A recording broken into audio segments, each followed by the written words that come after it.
The Absolute Universe has already given us a Batman who is the biggest and baddest bat we have ever seen in the history of DC Comics. And to have a Batman that much larger than life, you obviously had to have a Bane who was that much larger. But Bane is doing something even bigger than juicing himself up on Venom to the point that he becomes this almost Akira like mass of muscle and sinew. He's doing something even better. He's bringing a better class of villain to the DC Absolute Universe version of Gotham City. Let's talk about them. Word to wise, grass only greener when it's fertilized. Gave them truth in these songs, they prefer to lies. Destiny beautiful, adrift in her purple eyes. You can't see me, you Stevie, wondering how I reach more evolutions than Evie and make it look easy.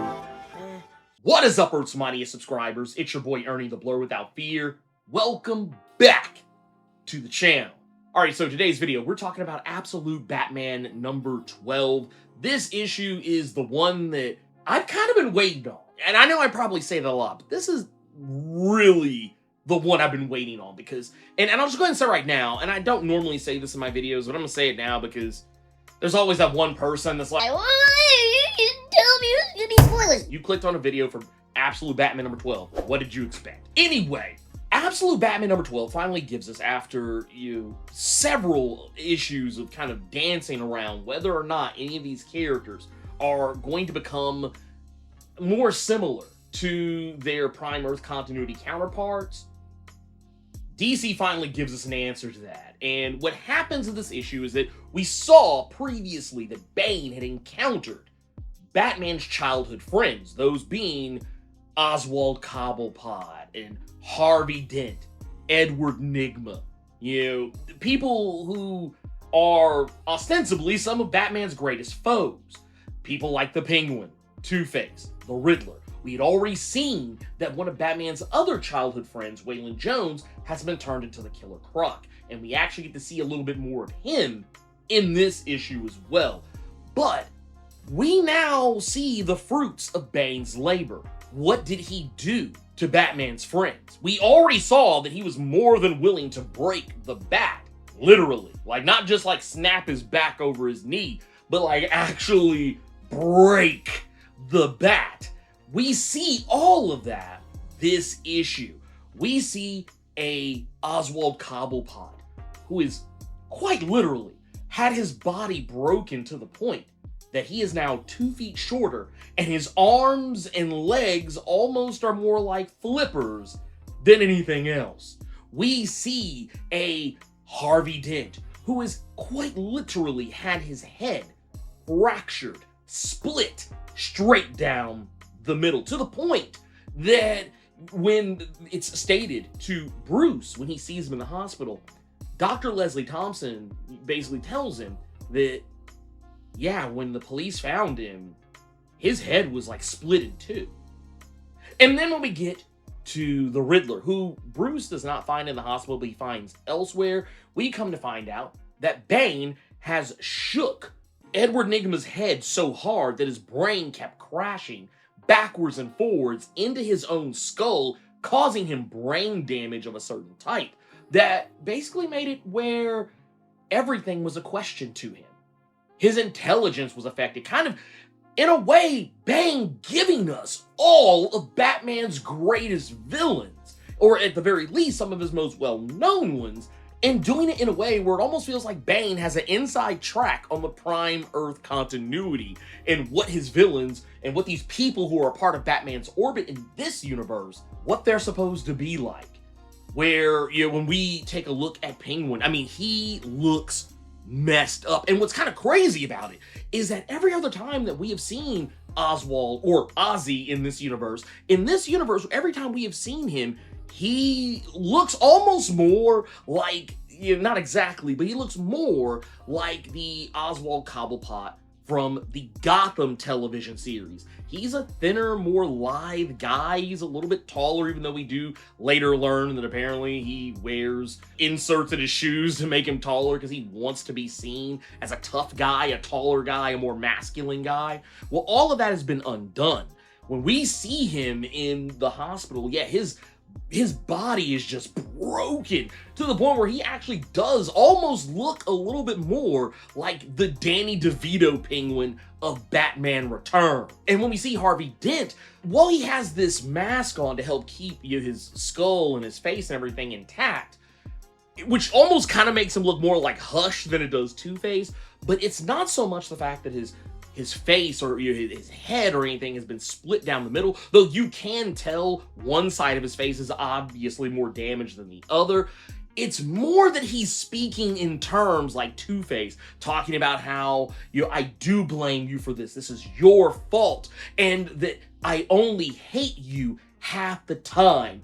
Even carrying around the poker chip that is indicative of the party life that Bruce and the rest of these characters have, where they get together and play poker all the time, is more indicative of that, but like you can see it as like an allegory for the two-sided coin that Two-Face is known for.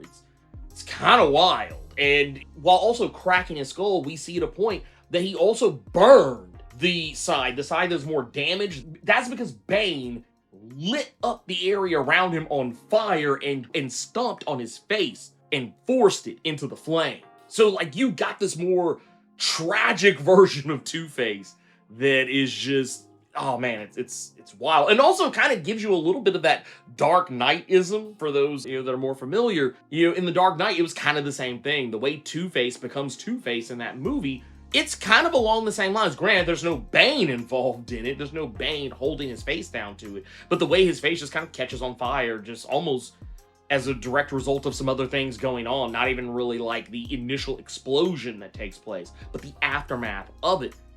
It makes things more interesting. But I will say, of all of them, I feel like the Riddler got the most, other than like Waylon Jones, because obviously he got turned into Killer Croc in a way more vicious and terrifying version of Killer Croc than I think we've ever seen. That's another story altogether. We've already talked about it. I'll try to remember to link it up here, so you can go check that out.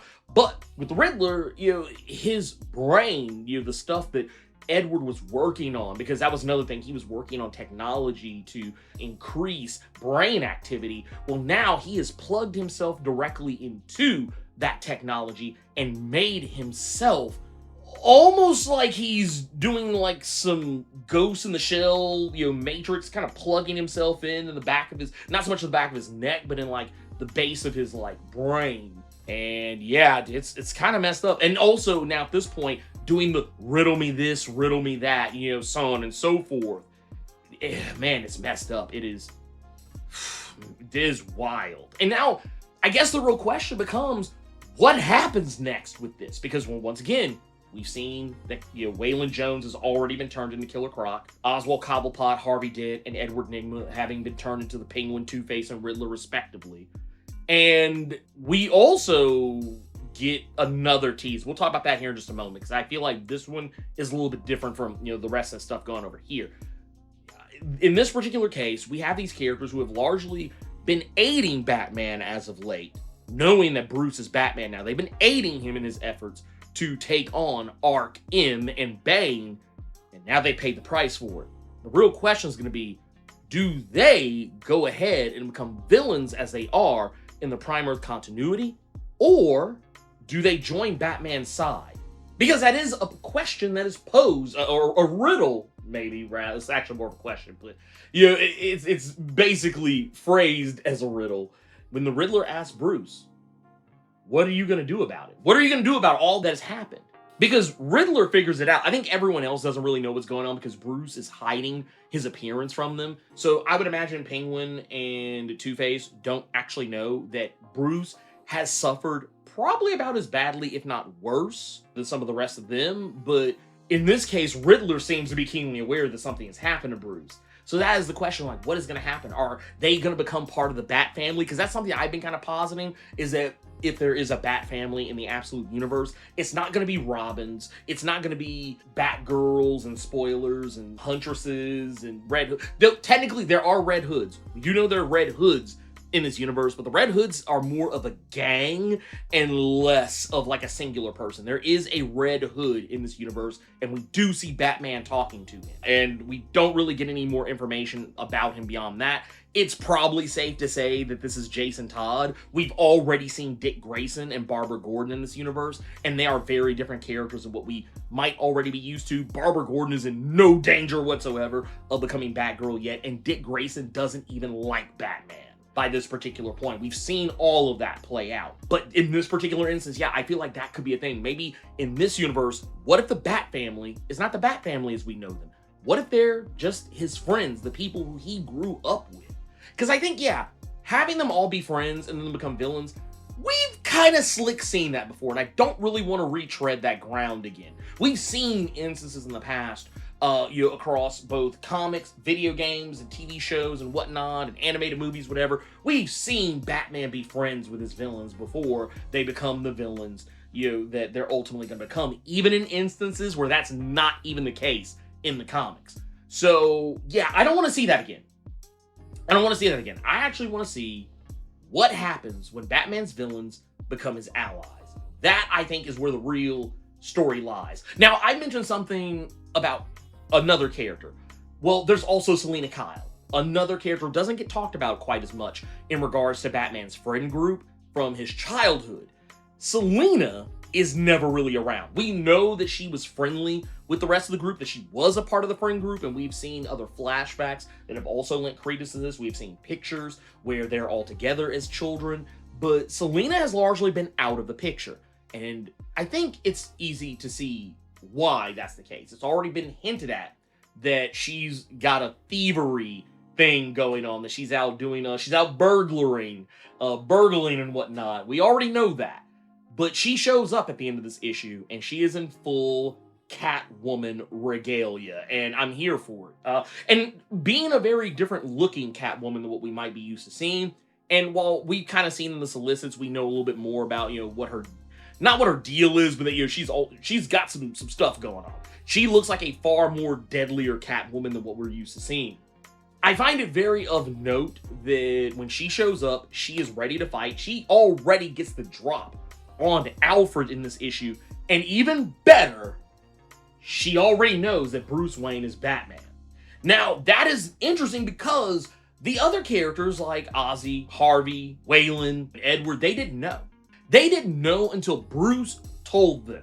So now we have a Catwoman who shows up on the scene for the first time ever in a present-day capacity, and she already knows. So I wonder what else she knows.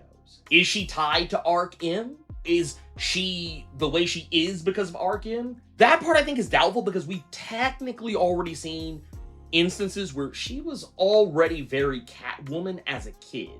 Like, she was already doing Catwoman shit as a child, so probably not the case.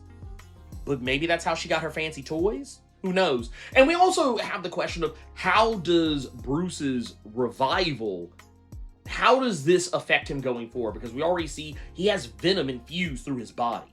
He has venom infused. You can see it in his arms, his back when he doesn't have his shirt on. You can see the cuts and everything where they had to surgically put him back together after Bane literally broke this man, not just in half, but right down the middle, crushed his face, and then they brought him back to life.